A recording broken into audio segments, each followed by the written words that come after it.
अस्सलाम वालेकुम students, welcome to the science plugs. आज हम वेव्स एंड ऑसिलेशन के दूसरे लेक्चर के साथ हाजिर हैं और आए इसको स्टार्ट करते हैं। तो वेव्स एंड ऑसिलेशन का दूसरा लेक्चर हमारे पास स्टार्ट होता है सिंपल पेंडुलम से। एक आइडियल पेंडुलम क्या हो सकता है? A string should be inextensible. जिस स्ट्रिंग से पेंडुलम बना है वो इनएक्सटेंसिबल यानी एक्सटेंड ना हो बल्कि रिजिड हो। Bob should be very small and heavy, यानी बॉब स्मॉल भी हो बहुत ही पॉइंट्स ऑब्जेक्ट की तरह और हैवी भी हो।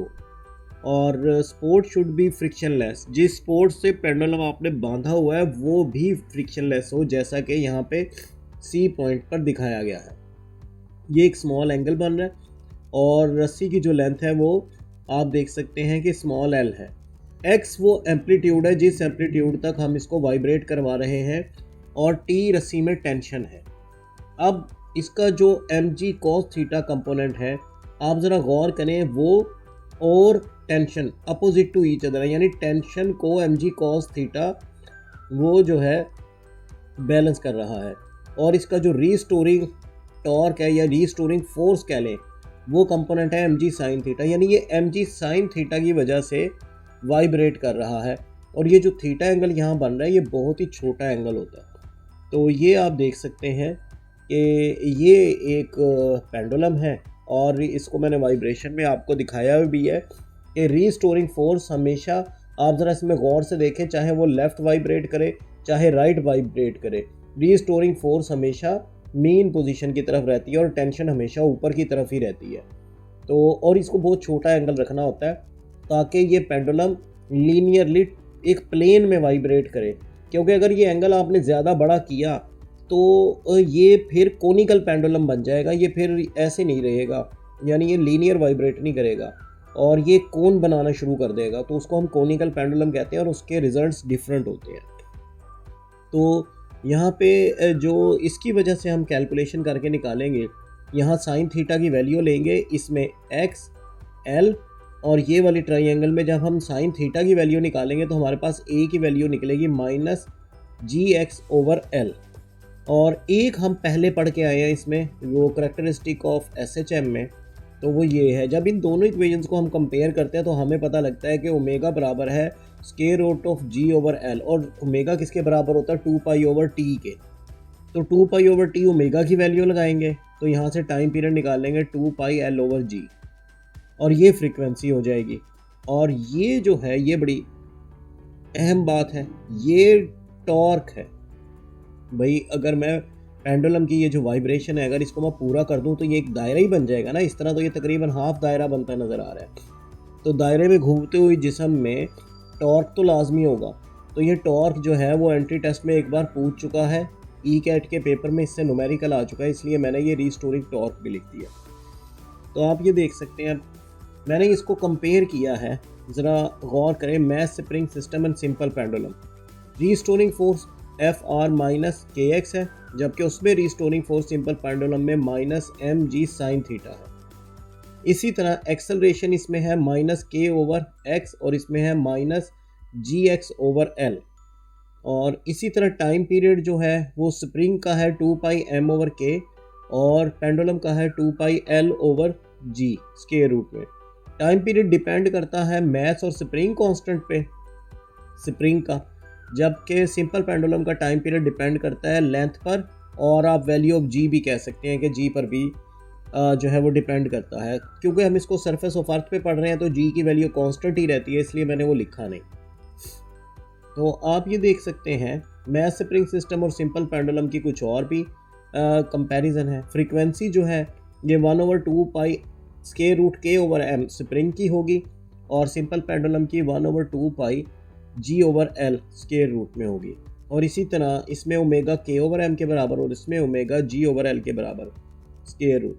और इसकी instantaneous velocity x naught k over m 1 minus x square over x naught square, और इसकी v is equal to x naught g over l. यहाँ पे के ओवर एम की जगह सिर्फ जी ओवर एल आ गया, ये देख लें। तो ये दोनों की इंस्टेंटेनियस वेलोसिटी भी मैंने कंपेयर कर दी। ये जो दो टेबल है, इन दो टेबल से अगर आप चाहें तो 100 प्लस MCQ और न्यूमेरिकल टाइप क्वेश्चन बना सकते हैं अपने एंट्री टेस्ट के लिए, और इससे बेशुमार कॉन्सेप्ट आपके ऐसे क्लियर हो सकते हैं जो बोर्ड के पेपर में भी आपको काफ़ी हेल्प करेंगे। तो नेक्स्ट चलते हैं जी। तो यहाँ से हमें पता लग गया टाइम पीरियड किस किस पे डिपेंड करता है। ये देखिए मैंने पहले भी बताया, length of pendulum must be measured from the frictionless support to the centre of the bob, यानी ये मैस के सेंटर तक लेनी होती है, बॉब के सेंटर तक। ये बड़ा ही अहम पॉइंट है। जब टीचर प्रैक्टिकल करवाते हैं तो अक्सर ये भूल जाते हैं। उसकी वजह ये है कि आप ये देखेंगे, अब ये सवाल पेपर में भी आ चुका है कि एक लड़की जो है वो स्विंग ले रही है, यानी पींग झूल रही है। खड़े होकर उसने पींग को फुल स्विंग पर ले गई और फिर अचानक से बैठ गई, तो टाइम पीरियड पे क्या फ़र्क पड़ेगा? असल में उसका सेंटर ऑफ मैस अब नीचे हो जाएगा, तो लेंथ ऑफ पेंडुलम बढ़ जाएगी। तो इसका मतलब है कि लड़की अब देर तक झूलेगी अगर वो नीचे बैठ गई तो ये आप देखते हैं सेंटर ऑफ मैस से इसका बड़ा ताल्लुक है।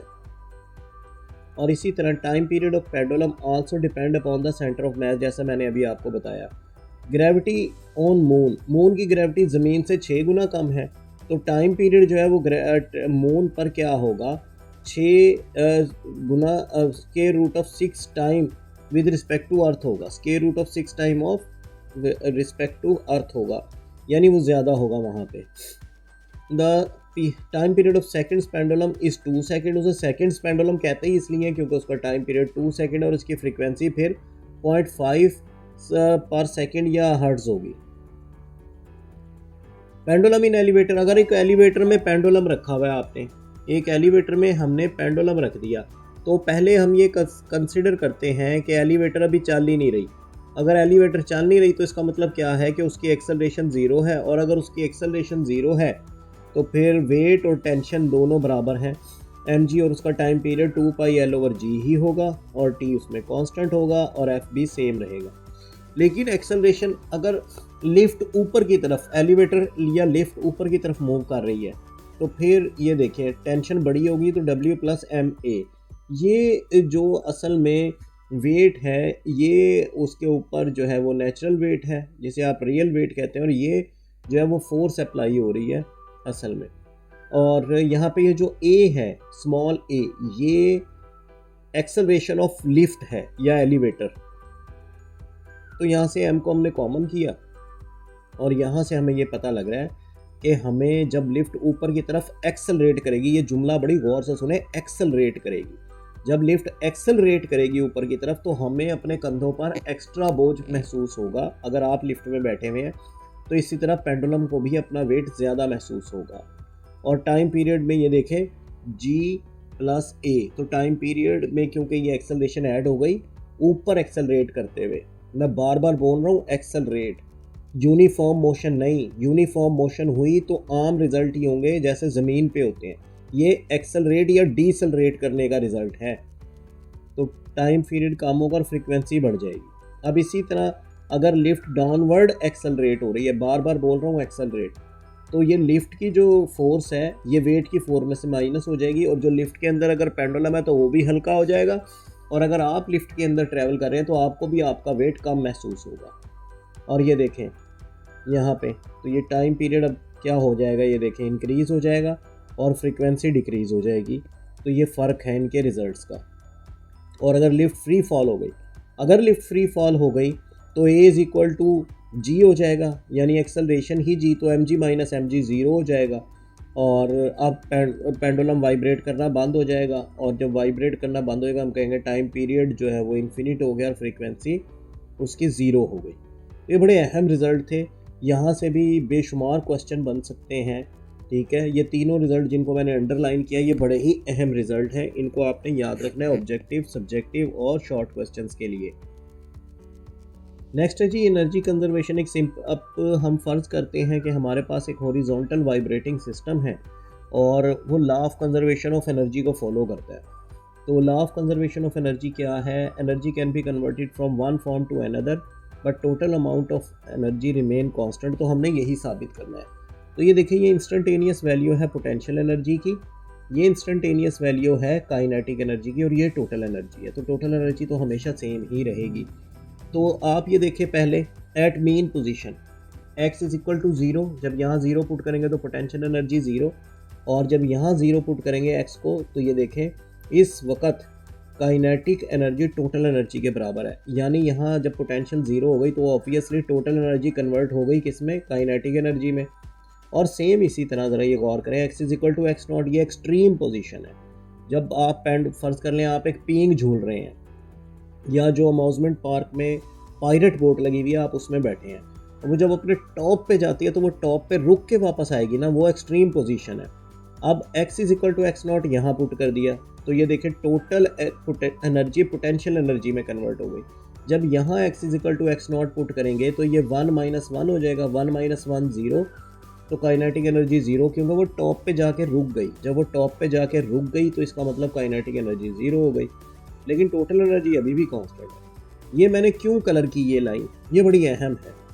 ये अहम इसलिए है कि ये बेशुमार थ्योरेटिकल टाइप भी ये क्वेश्चन पूछा जा चुका है, और ऑब्जेक्टिव में और शॉर्ट क्वेश्चन में भी पूछा जा सकता है। अगर x is equal to x naught by square root 2 हो जाए, अगर x is equal to x naught by square root 2 हो जाए तो 50% टोटल का काइनेटिक एनर्जी होगी और 50% टोटल का पोटेंशियल एनर्जी होगी। यानी ये वो डिस्प्लेसमेंट है। अगर यहाँ तक एक बॉडी वाइब्रेट कर रही है, एक स्प्रिंग वाइब्रेट कर रहा है, तो इसके ऊपर एक्स नॉट के बाई स्केयर रूट 2 के ऊपर हाफ पोटेंशियल एनर्जी होगी और हाफ ही काइनेटिक एनर्जी होगी। और x is equal to x naught इसलिए लिखा कि अक्सर लोग इसको समझते हैं कि यहाँ पे हाफ होगी, नहीं जी। अगर ये आप पुट करें यहाँ पे तो देखें ये टोटल एनर्जी का 1/4 हो जाएगी, और यहाँ पुट करें तो ये टोटल एनर्जी का 3/4 हो जाएगी। यानी इस पॉइंट पे x is equal to x naught by 2 पे 25% टोटल एनर्जी का पोटेंशियल एनर्जी होगी, और इस पॉइंट पर 75% काइनेटिक एनर्जी होगी। तो नेक्स्ट देखते हैं जी, ये वो वाइब्रेटिंग स्प्रिंग है और ये एक आइडियल सिस्टम हम कंसिडर कर रहे हैं। ये टेबल फ्रिक्शनलेस है, फ्रिक्शनलेस टेबल के ऊपर ये वाइब्रेट कर रहा है, और ये इसकी आप देख सकते हैं कि ग्राफिकल रिप्रेजेंटेशन, जहाँ पे ये देखें ये पर्पल लाइन पोटेंशियल एनर्जी की और ये रेड लाइन काइनेटिक की है। तो आप ज़रा यहाँ गौर से देखें कि जहाँ काइनेटिक मैक्सिमम पोटेंशियल ज़ीरो है, जहाँ पोटेंशियल मैक्सिमम है वहाँ काइनेटिक ज़ीरो है। और ये जो यहाँ पे दोनों ग्राफ क्रॉस कर रहे हैं ना, ये क्रॉसिंग पॉइंट असल में x naught by square root 2 है। ये जो क्रॉसिंग पॉइंट है ये x naught square root by 2 है। यानी यहाँ पे इस क्रॉसिंग पॉइंट पे 50% पोटेंशियल और 50% काइनेटिक एनर्जी है, और इस क्रॉस पॉइंट पे भी 50% पोटेंशियल और 50% काइनेटिक एनर्जी है।